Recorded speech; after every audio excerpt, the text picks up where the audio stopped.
My name is Andrew Stotson. I want to welcome you to the Valuation Master Class presentations by graduating students. We've got another great one coming up, and I'm going to bring JP in right now. How are you? Hi, Andrew. I'm doing well. You know, when the minutes that we just talked between then and now, I ran out and made an espresso to get ready for the presentation. Uh, what's the name of the company that you're going to be doing? I'll be presenting Cheniere Energy Incorporated. Cheniere. And where is that? Where is that from? It's primarily located in the USA. Right. Okay. Interesting. And energy is such a hot topic these days. So I think we all want to learn about it. So let me bring up the presentation. Okay, we got it on the screen. Can you are you ready to go? Yes, I am. Okay, so More than I'm gonna ever. exit and then you just take over and let's have some fun. All right. Okay, go ahead. Good day. I'm JP Waban presenting the equity valuation for Cheniere Energy Incorporated, the company whose future is secured with long-term contracts and capacity boost. I initiate coverage on Cheniere Energy with a buy recommendation based on a target price of 215 US dollars. This implies an upside of 12.6%. I derive my target price from a free cash flow to the firm base valuation using a weighted average cost of capital of 8.3% and a terminal growth rate of 3%. Now let's get into it. Now, what does Cheniere do? It buys natural gas, liquefies it, and exports it mainly to Europe and Asia. That's why its ticker symbol is LNG, which stands for liquefied natural gas. In fact, Cheniere became the first American company to export LNG way back in 2016. First, let's look at an industry trend where decarbonization efforts open doors to opportunities. The world is transitioning to cleaner energy, but it's unrealistic for fossil fuel reliance to end immediately. As per US EIA, the natural gas emits far fewer emissions than burning coal. Thus, we should be using LNG as a bridge energy source before renewables can be fully relied on. As per Clean Technica, 40% of electricity in Asia come from coal-fired power plants. Now, this 40% can be transitioned away into LNG. This is why I believe Cheniere stands to benefit from rising global gas demand and likely strong prices over the next decade. And I expect Cheniere to capitalize on this with its big plan, which is boosting LNG capacity with new trains. Now, what are trains? In the context of LNG, a train refers to production lines that liquefies natural gas by purifying it and cooling it to minus 161 degrees Celsius. This process compresses the gas so that the company is able to export greater quantity compared to its gaseous state. Cheniere currently has 9 large-scale trains with a total capacity of 45 million tons per annum. Now, 6 of these trains are located in Sabine Pass LNG terminal in the state of Louisiana, and 3 trains are located in Corpus Christi LNG terminal in the state of Texas. Cheniere has an expansion plan in Corpus Christi called the Stage 3 project, which will add 7 mid-scale trains with a capacity of over 10 million tons per annum, and this is expected to be completed in 2027. Moreover, Cheniere has applied with the Federal Energy Regulatory Commission 2 new projects: the Corpus Christi Mid-Scale Trains 8 and 9 project, which will add 3 million tons per annum, and the Sabine Pass Expansion project, which will add up to 20 million tons per annum. So with all these projects, how will Cheniere fund it? Well, Cheniere already solved that problem as most of its revenue streams are backed by long-term contracts. Around 90% of Cheniere's LNG production, whether operational or under construction, is secured through long-term contracts that have take or pay stipulations in them. As of December 2023, these contracts had a weighted average life of 16 years remaining. And take or pay is a stipulation in the contract where the customers must either take the LNG or a penalty. The remaining 10% of production is available for market sales and short term agreements, providing both stable cash flows and the flexibility to capitalize on global supply and demand shifts. As for constraints to growth, capital is a minor constraint, as we can see in the first chart here. Cheniere has historically enjoyed a negative cash conversion cycle. What does this mean? It means it gets the benefit of quickly turning its inventory into cash, which they can then use to fund their operations and expansion plans. Operation is a minor constraint because Cheniere is already a well established player with significant infrastructure in place. People is a neutral constraint because LNG production and management requires specialization. However, given that Cheniere currently has a solid workforce and is actively engaged in talent acquisition and development, I believe this is not a critical constraint at all. And finally, I believe that market is a major constraint. Why? Because of Cheniere Energy's earnings volatility. Let's take a look at the second chart. In 2022, revenue was 33 billion, but net profit was 1 billion. Meanwhile, in 2023, revenue was 20 billion, but net profit increased to 10 billion. These fluctuations are largely driven by volatile commodity prices and accounting treatment for derivatives. This makes the gas market a significant challenge for Cheniere should all go awry. In the second quarter of 2024, Cheniere Energy experienced revenue drop by 21% year over year. This is mainly due to declining international LNG and gas prices. This led to gross margin dropping by 29%. These are the latest news connected to Cheniere, and the main one being Cheniere signing a contract with Gulf, a Portuguese integrated energy company. The contract is to provide zero point 0.5 million tons per annum for 20 years, and this will begin in the early 2030s. Now, this is great because the contract is expected to support the Sabine Pass LNG terminal expansion project. Now, let's look at Cheniere's revenue structure. For Cheniere Energy, LNG is the sole segment. Substantially, all of its long-lived assets are in the USA. 95% of revenue come from LNG, while 5% come from other revenues like regasification revenues and net derivative gain or losses. As for the price agreed with long-term customers, there is a fixed fee component per million British thermal units. This is the take or pay stipulation I was talking about, because whether or not Cheniere delivers the LNG to the customer, they still have to make these payments to Cheniere. And there is also a variable fee component per million British thermal units, which is receivable only when she delivers the LNG to its customer. Now, this variable component is based on 115% of the settlement price of the Henry Hub. And what is Henry Hub, you may ask? It is a natural gas future contract to which Cheniere's long-term contracts are indexed to.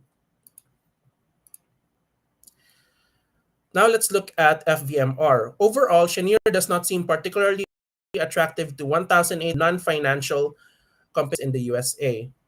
Valuation is attractive due to low price to sales and price to earnings ratio, and risk is attractive due to high times interest earned ratio. However, it is weighed down by seemingly unattractive fundamentals and momentum. For fundamentals, the past 12-month performance weighed it down where all metrics decreased.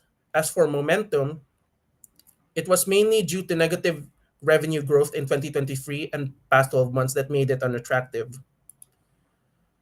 Now it's time to review the Porter's five forces. Remember that one is a strong yes, while five is a strong no, and that the higher the score, the more attractive the company is. The overall score for Cheniere is 57%, which is above average, therefore making Cheniere mildly attractive. For rivalry among competitors, Cheniere scored 60% due to the following. There are key players like Shell and Qatar Energy, LNG, but they operate in different regions and markets, creating moderate rivalry. Also, the LNG industry is rapidly growing, and this lowers competitive pressures.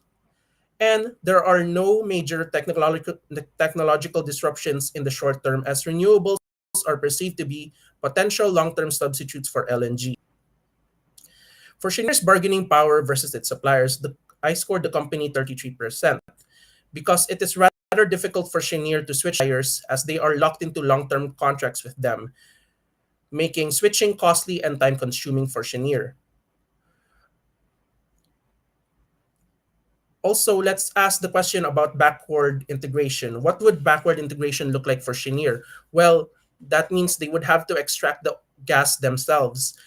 There are three main business segments when it comes to the gas industry: upstream, which extracts the gas; midstream, which processes and transports it; and downstream, which delivers the gas to end users. We have to remember that Cheniere is a midstream gas company as it specializes in LNG processing, and it's very unlikely for it to backward integrate as the upstream gas industry requires massive infrastructure investments. Meanwhile, Cheniere scores a 40% as for their bargaining power versus customers because there are a few major players in the LNG market that um, customers can choose from.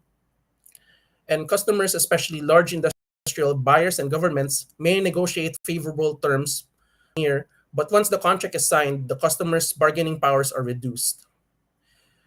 And customers are price sensitive, especially during the negotiation phase.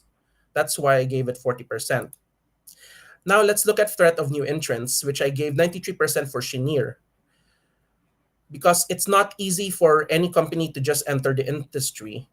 For instance, it took Cheniere 15 billion US dollars just to build their Corpus Christi facility.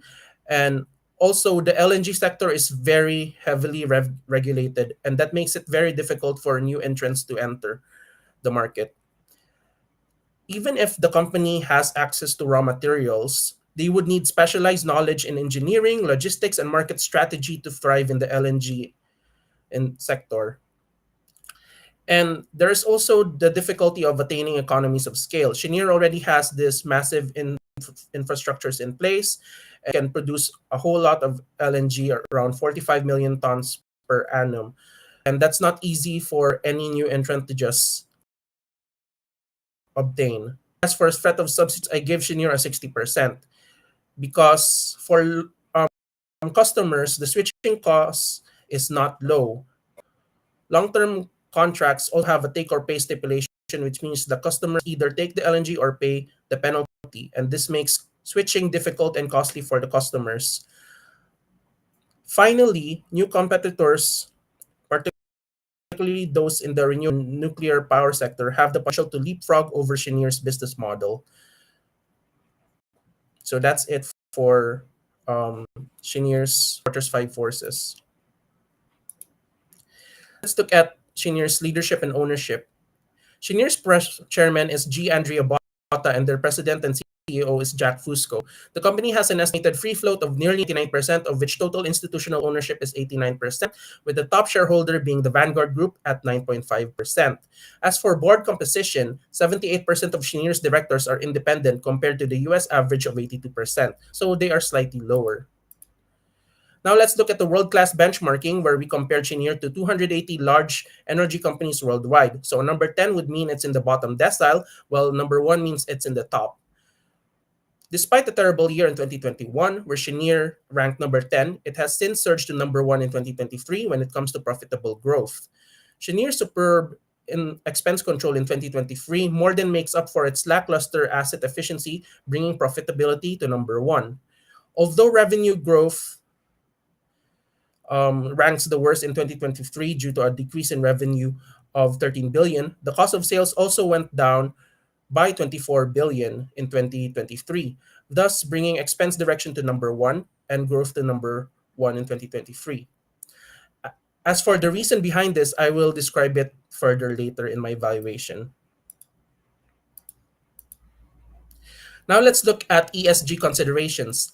I decided to bring Cheniere's environmental score down to 60% as it was involved in an environmental controversy back in 2022. Cheniere uses cargo emissions tag, or CE tags, to quantify the greenhouse gases that are associated with each LNG cargo they produce at their facilities. However, as per greenpeace.org, the CE tags are pinned to a misleading analysis that undercounts the actual methane leakage volumes. For social, I gave Cheniere 100% because its code of business conduct and ethics stresses the importance of abiding health and safety policies, and it's based on the fundamental human rights. And also, it explicitly prohibits directors, officers, and employees from committing bribery and corruption. They also have an integrated management system for quality control. For governance, I gave Cheniere Energy an 80% because only 78% of its directors are independent, which is below the 82% average in the USA. This brings Cheniere Energy's overall score to 80%, which makes it attractive ESG-wise. Now it's time to finally look at my valuation. Earlier, I mentioned that Cheniere Energy's earnings can be volatile, so let me explain. Let's compare 2022 and 2023 revenue. It decreased by 13 billion due to a 9.1 billion decrease in the Henry Hub pricing, to which majority of the long-term LNG contracts are indexed. And also, there is a 2.5 billion decrease due to declining international prices and reduction of volume sold under their short-term agreements. Comparing 2022 and 2023, there is a 24 billion favorable variance in cost of goods sold. And that's out of the 24 billion, 14 billion is attributable to the derivatives alone. It's attributable to the changes in the fair value. And also 10 billion is attributable to natural gas prices, which lowered their cost of sales since it declined.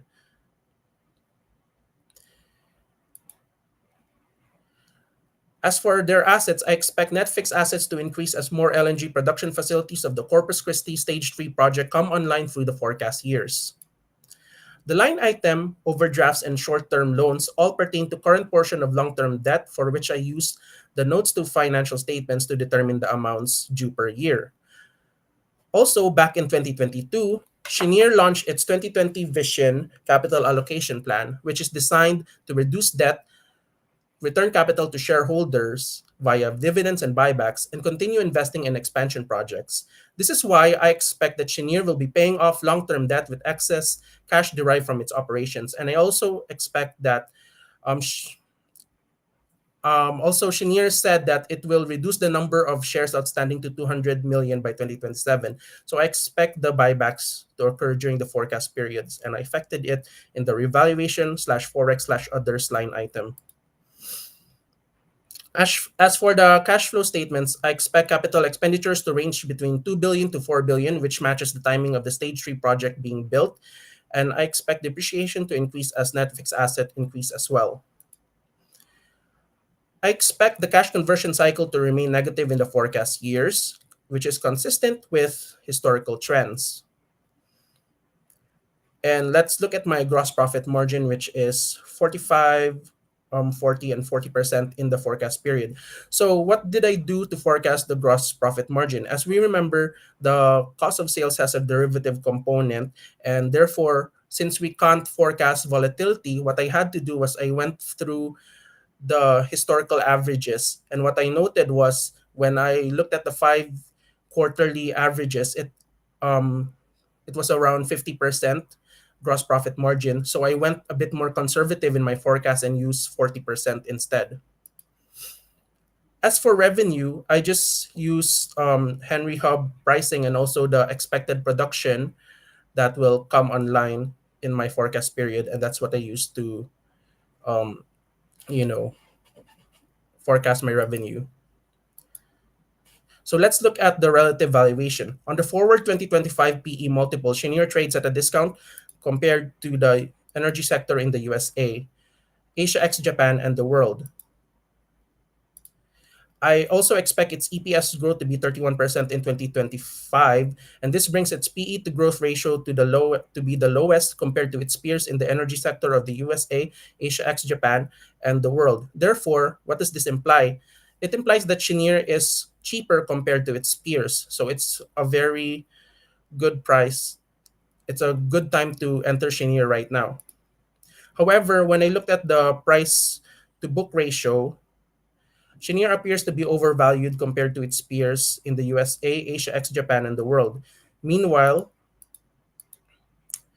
um, I forecast the return on equity to be around 54% in 2025. It might seem to be a bit too high, but let's look at 2023. Well, it's where the return on equity is 945%. So I would say that my forecast is more conservative and reasonable. So when we use the 2025 PB to ROE ratios, Cheniere is fairly valued to it compared to its peers in the USA and slightly overvalued compared to its peers in Asia ex Japan and the world. So let's go for my valuation. I assume a risk-free rate of 3% and a market equity risk premium for the US of 8.6%.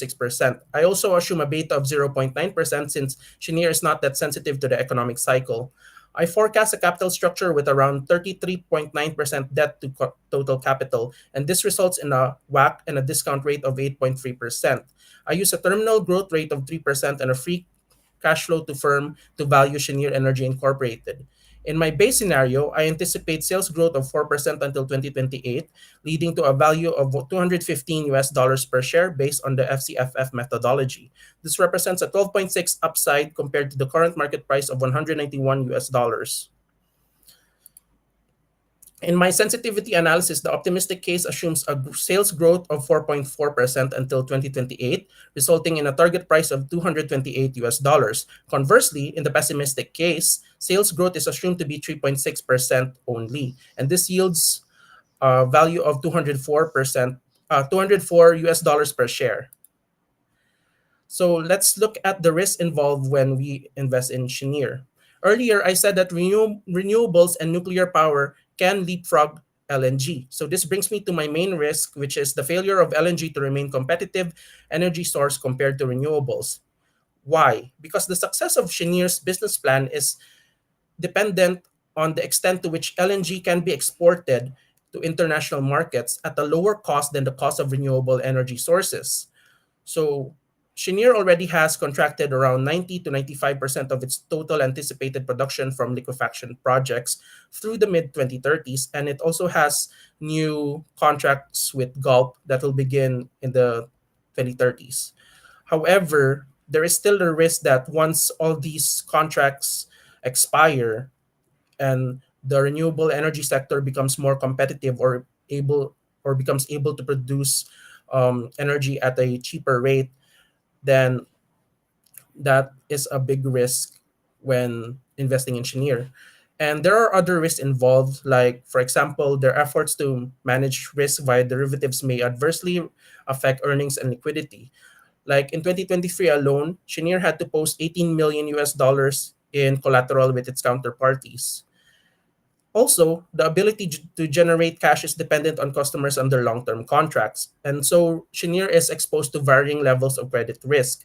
Additionally, their long-term contracts entitle the customers to terminate their contractual obligation upon the occurrence of certain events, such as failure to make available specified scheduled cargo quantities, also delay in commencement of commercial operations, and any force majeures that occur. Finally, the last risk is the disruption to third-party supply of natural gas to Cheniere's pipelines and facilities. Should there be disruptions due to repairs, damage to facility, lack of capacity, or even catastrophic weather conditions, it would adversely affect the company. Now, with all that in mind, I am done with my presentation. Excellent, excellent. Let me just move my our. Okay, I just want to talk about the share price with these types of companies. The share price is so volatile with the ups and Yes. downs, as well as the earnings. Yes. As you've shown, which so timing becomes so important when you're getting in and out. And let's say adjusting your position. Now the share price has come up quite a bit. I'm just curious, where do you think this goes from here? Does it, like, if we look at that chart, it would almost imply that it's going to come back down pretty soon. And so from a buying perspective, let's say I think you're right that there's upside from here, but would it be better for me to wait for, I don't know, 3 to 6 months, or do you think that there's reason why the blue line there, the share price, is just going to be rocking up from here on? I believe that right now is the perfect time to buy Cheniere because my target price is around 215 US dollars. And we also have to account for the fact that I tried to make my forecast as conservative as possible. Um, there might be, a chance that even the revenue that I forecasted will be higher than expected. And also the earnings might be way higher because I couldn't forecast the volatility of the derivatives. So all I did was I went with historical averages to come up with the cost of goods sold. And this might not be the case realistically in the future. It might be way higher than that. And Mm. even if okay, let's not look at the volatility, but let's look at the growth prospects of Cheniere. Right now, Cheniere is ramping up its capacity. It has all these projects in line down the, and it will increase its capacity by around 10.5 million tons per annum. So that's why um, and this volume will may offset any changes in the price of gas. And I'm assuming that the extremely high ROE is coming from uh, either share buybacks or they're booking Yes. that big uh, derivatives loss, and that's hitting the equity. Yes, that's correct. The 945% ROE in 2023 is mainly due to the accounting treatment derivatives, and that's what really boosted their ROE in 2023. So, accounting wise, Cheniere can be pretty volatile, and that's why it's all the more important for us to look at the of the company. Yep. So let's look at some questions that we've got here. All The right. first one, it's not a question, it's a statement from Roman, one of our student Valuation Masterclass students. He said, "Nice espresso." Thank you. Okay, so Paolo says, "Where does Cheniere export to?" Can you give a breakdown on that? So this, I actually got an appendix from Cheniere's LNG Mm, exports, and let's look at that. most of its exports are in Europe and Asia, as we Mm. around 8 million tons per Europe, and it also does deliveries in and the Middle East and North Africa, but these are very small compared to Europe and Asia. So would we say that this is a beneficiary of Russia, the blowing up of the Nord Stream 2 pipeline, because all of a sudden now Russia become or sorry Europe becomes a huge component because they're no longer Yes. buying from Russia. In fact, that's what I noticed around 2022 or 2021. That's when its revenue really exploded because, it coincided with the blowing up of the pipeline in Russia. And also the fact that Russia wanted to stop giving gas to Europe, and there were like the Europe really needed natural gas to really warm up their homes during the winter, and that's what really drove the LNG exports to increase to Europe during those times. Mm, mm. Okay, hold on one second. Let me do this. It's an interesting company, and when you're valuing such a volatile company, sometimes the ratios and things don't have as much meaning, and you've got to think more long term. So I think Yes, you did a great job. How does it feel to graduate from the Valuation Masterclass? it's really awesome because one thing, this is my second time doing a live presentation actually, and it feels really great. The first time I did it, I was really shaking, and right now I'm calm, and I know that I'm going to deliver. So that's the type of transformation I got from this experience. Yeah, maybe you can, explain for those people that are thinking about joining the Valuation Masterclass, what would you say you gain from it?